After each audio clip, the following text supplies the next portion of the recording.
Thank you, AJ. Thank you to the Chamber of Commerce for once again hosting this. It's a wonderful opportunity for us as a town to engage with businesses, to engage with so many important and vital leaders throughout our community.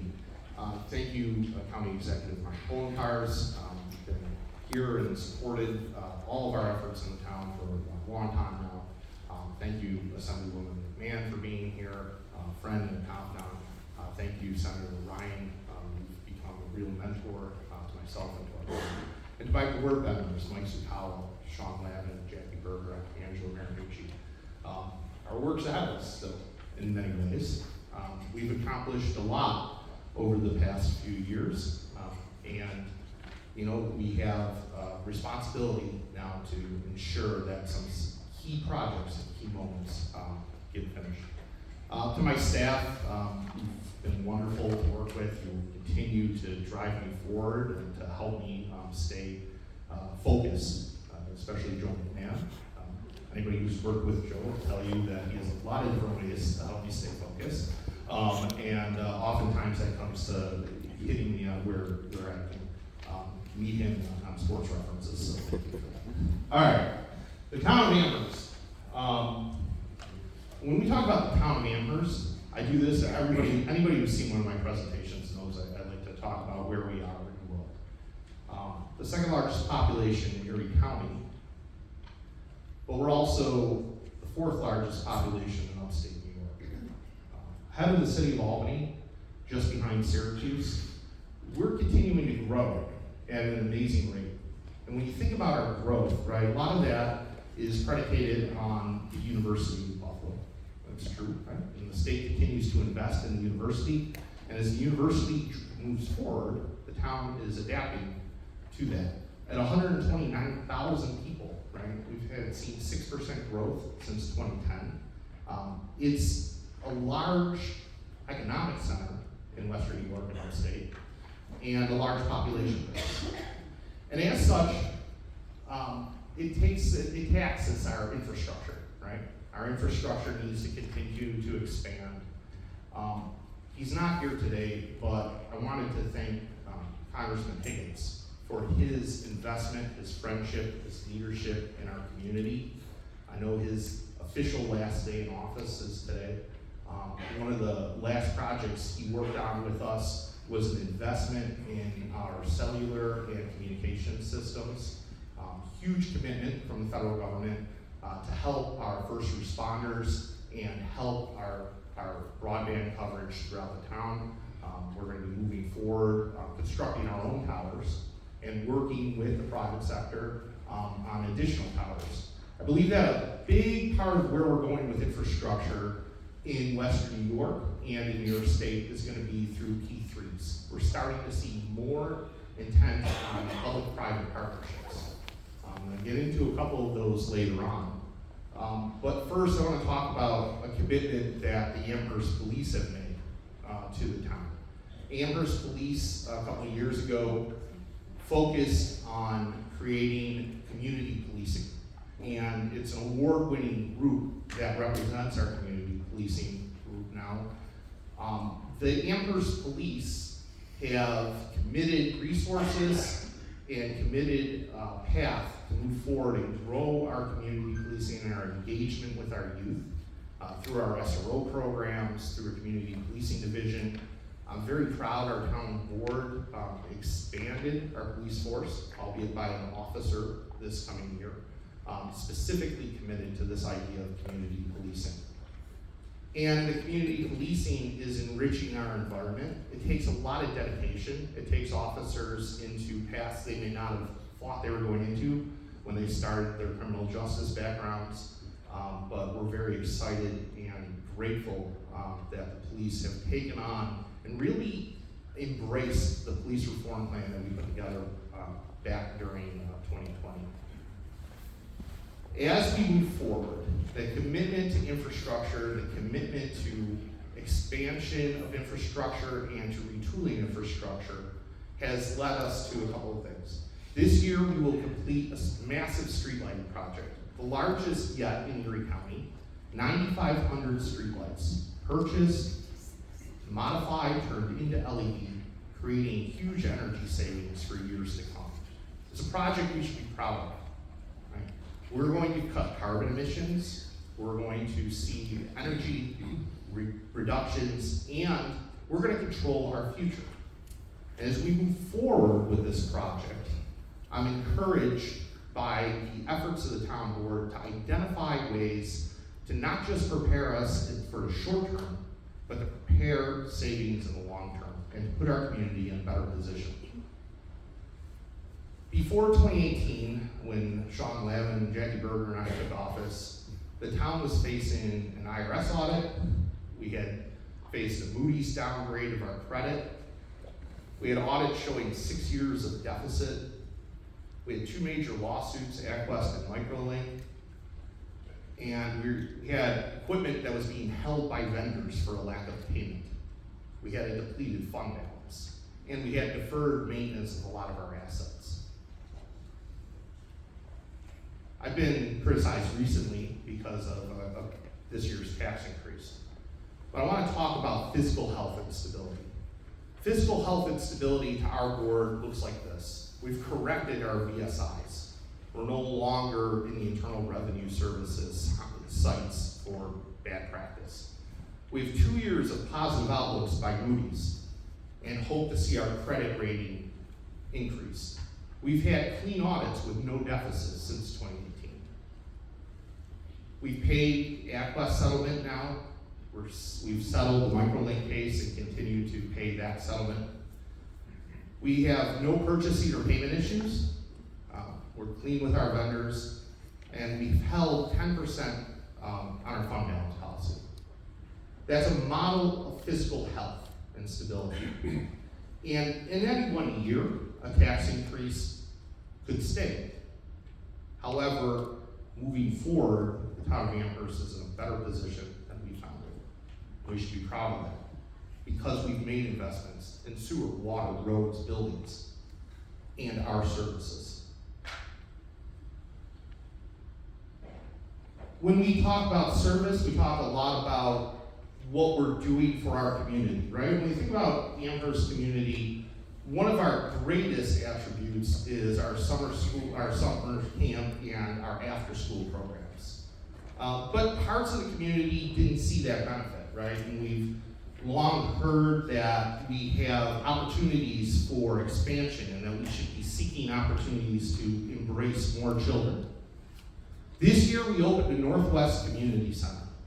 And the Northwest Community Center is actually occupying a building up in North Point, right in an office park, right? We had the audacity to say, hey, let's put childcare where people are working. Because it's going to help, right? It's going to help people say, hey, I can take a job on that site if I'm a single mother or a single father. I know where my kids are, they're right near me. And North Point is now thriving as an office park. We've done that through one of those public-private partnerships with Zephyr Development. If you haven't seen it, it's an absolutely wonderful space. It has gym, it has pre-K facilities, it has just an array of, an assortment of opportunities. So we did that with a partnership through the Amherst IDA and through the school district in Sweet Home. And I'm so grateful to Tony Day, the past school superintendent in Sweet Home, and to Mike Ginestri for supporting this project and participating. It's really an opportunity for the school district outreach and for the town to come together. And it's in one of our neediest neighborhoods, and it's supplying much needed service. But our commitment to service didn't end there. We also expanded the area's second largest and second heaviest circulated library, our main library at Audubon, adding a new children's room and adding opportunities for continued education, outreach, growth, community participation. We're going to add a playground to this site, but that library represents to me an important evolution here, and an evolution that is based on lifelong learning. Lifelong learning is what in Amherst propels us forward and propels our children to accept jobs in the jobs of tomorrow. In Amherst, a lot of that has to do with healthcare, right? We've established a medical spine through the hard work of our economic development department. We specialize here at Amherst. We have specialties in orthopedics, in neurologic, and dental, and we're so proud this Today, year. we're all here to celebrate the grand opening of the Roswell Park Scott Wheeler Amherst Center. Just seems like yesterday we were over on the other side, signing the beam, hard hats. When you walk through those doors, you're gonna know you're at Roswell Park. I knew I wanted to go to the best cancer center in our region with the best doctors, the best technology, and the best care possible. This new center will offer a range of services that are crucial to the successful treatment of its patients in a location that's ideal for those in the North Towns. We've been working hard to develop a medical spine here in Amherst, a place of excellence, and Roswell embodies everything we hope that our community will be able to have. This new building, this 30,000 square foot building, $23 million, and the main campus in downtown Buffalo doesn't occur without patrons. Scott Wheeler has been an extraordinarily generous benefactor of not only this institution, but many institutions throughout Buffalo and Western New York. The building's purpose is to bring a solution to that diagnosis. It was built to hopefully extend life to all who enter. Let's hope all who enter this building for treatments have an extended life because of it. Thank you so much for your generosity and for continuing to push for more advanced and accessible cancer treatment in Western New York. Open online this year, Roswell Park's campus here in Amherst, just a stone throw away from here. Thank you, Dr. Johnson, for Roswell's commitment to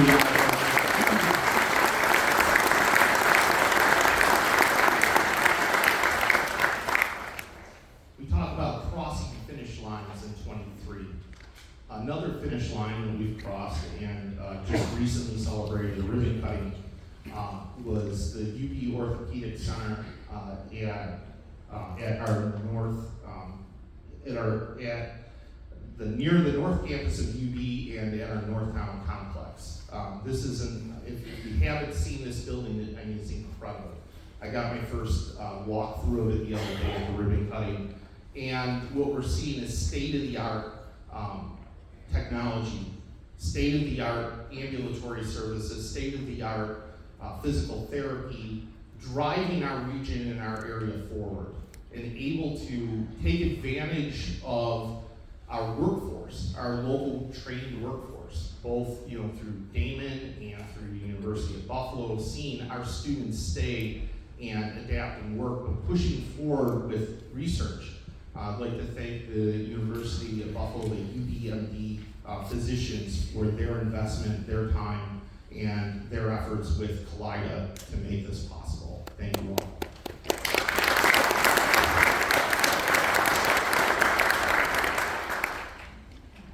Finish lines were an important subject for us when we took office, and when I think about finish lines, one of the finish lines that came to mind early on was this idea that we had, for 30 years, tried to figure out what was going to happen with the Muir Woods site, north of Audubon, north of the university.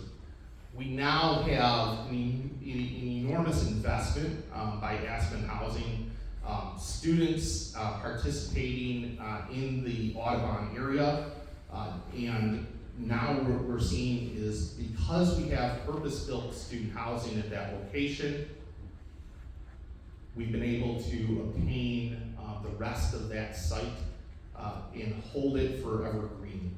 And that's a town property, and it's a commitment we've made to securing green space in the town of Amherst. So I'd like to thank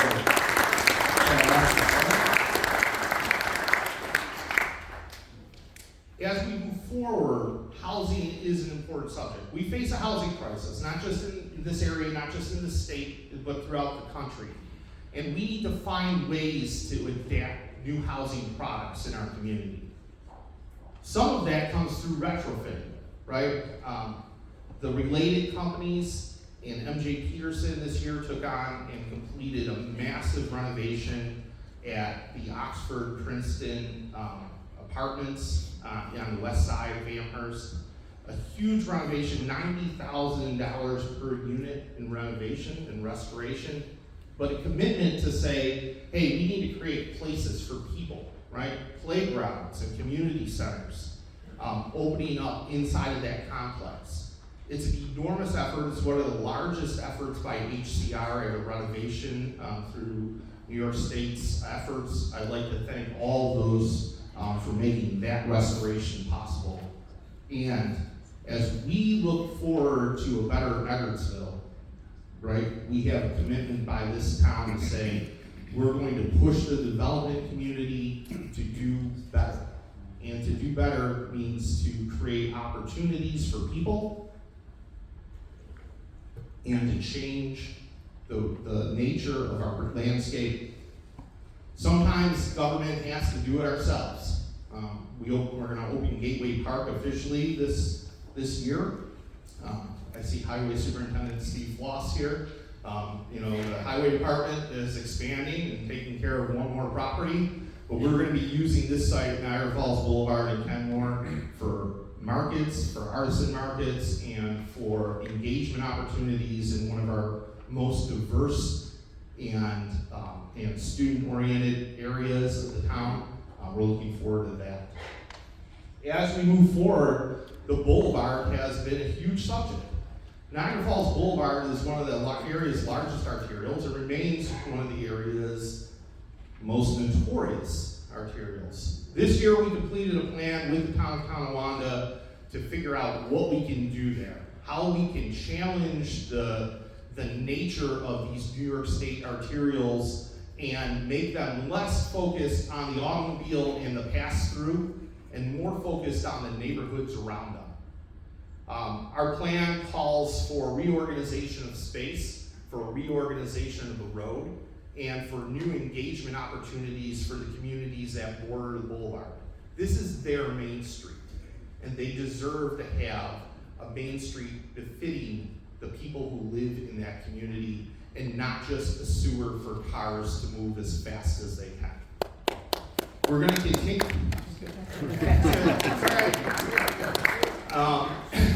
That advocacy now moves to Main Street, right? As we continue our plans to take on arterials and look at ways to introduce pedestrian access and complete streets, we see Main Street through Snyder and Edwardsville as the next step. 17 speed changes from the 290 all the way to the city line.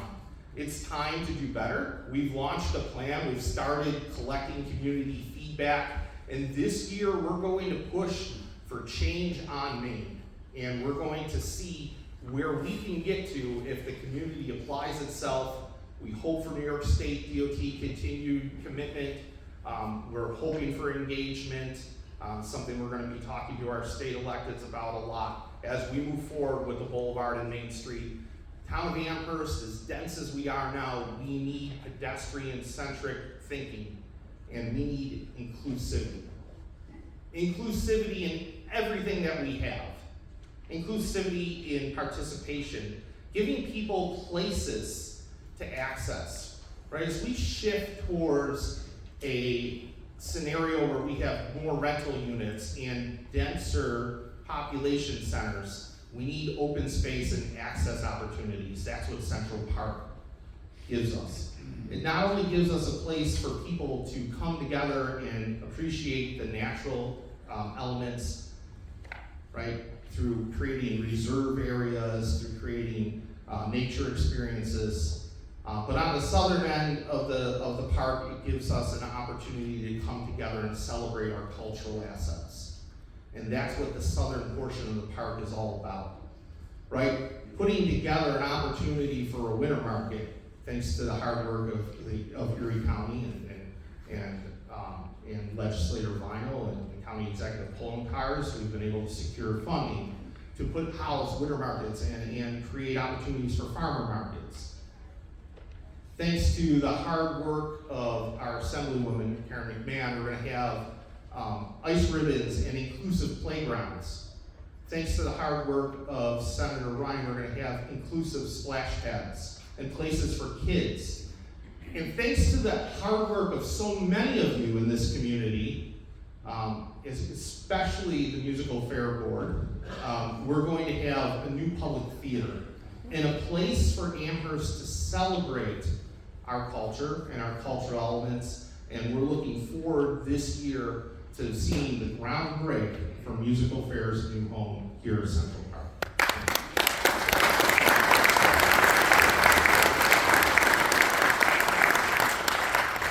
We're focused on making better spaces.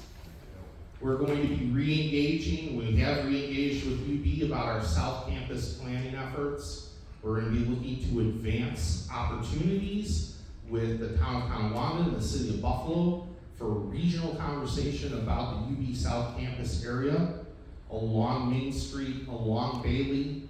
We hope to see continued access for bus rapid transit up Bailey into Amherst. We look to move forward with public planning and participation. It's going to be a huge effort this year. And as we look to housing, and as we look to inclusivity of students in places, and as we look at the southern edge of the town of Amherst, we really need to focus on infrastructure some more. And that is in water, it's in sewer, it's in power. In order to have the types of housing and create opportunities for people to come and live in our community, we need huge lifts in our sewer system. One of those is coming thanks to Governor Hochul. She'll forgive me for that one, hopefully. The governor was able to secure $31 million. That's not a drop in the bucket. $31 million to take on our largest project yet, a West Side Interceptor, as glamorous as it sounds, a massive sewer extension that is going to allow further development and take care of some of the sewer issues and challenges we see in Edwardsville and in Williamsville and places along the southern edge of town. But what it really does, it really unlocks the next biggest project for the town of Amherst, which is Boulevard Mall. The Boulevard District is something that our town has spent the past 6 years planning, focusing on, figuring out how to address and change. This year, we saw massive step forwards at the old UB Annex, temporary buildings built in the 50s and 60s that are now coming down. And this spring, we expect groundbreaking on Costco and on a number of other retail opportunities. Also, corporate headquarters for Benderson Corporation, Delta Sonic Manufacturing. This is going to be an enormous lift, and it's a great reuse of an area that was really underutilized. And speaking of underutilized properties, if you would have told me a few years ago when we first took office, that I would have a parody account and that we would be in a lawsuit with JCPenney's, I would have told you, wow, we really did something because we're obviously making some changes. And here we are, right? We're making changes. The town of Amherst is moving forward with our partners at Douglas Development and the Benderson Corporation in changing one of the area's most blighted mall conditions, right? Notorious dead mall here in the town of Amherst. A former Apex mall, former regional gathering center. You know, those of us, you know, in my generation would tell you, hey, just put an Orange Julius back into whatever you do here in the cabinet. But the reality is we have a plan to move forward through urban renewal now.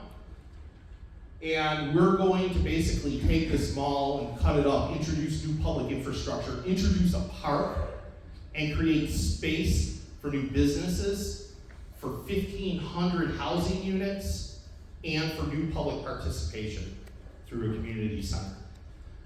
The plan is big on paper, It's a bold initiative. It's something that we've seen wonderful private sector support for. And as we move forward into our Article 4s, there will be an RFP process as well, and opportunities for more private sector investment, and for other developers to come to the table besides the two I mentioned. In that kind of collective atmosphere, we hope to see a growth of an area in the area's newest tax base, the Boulevard Mall and the Boulevard Central site. We hope to create a buoy for the town of Amherst and for Erie County as we move forward. So the Boulevard Mall will be one of our biggest projects as we head into quarters 2 and 3 this year. It's going to be a wonderful opportunity to continue a commitment to the area for new housing, for new workforce development space, and I thank you all for being participatory in that as a chamber. Thank you, AJ. And with that, I leave you with the town of Amherst 2024.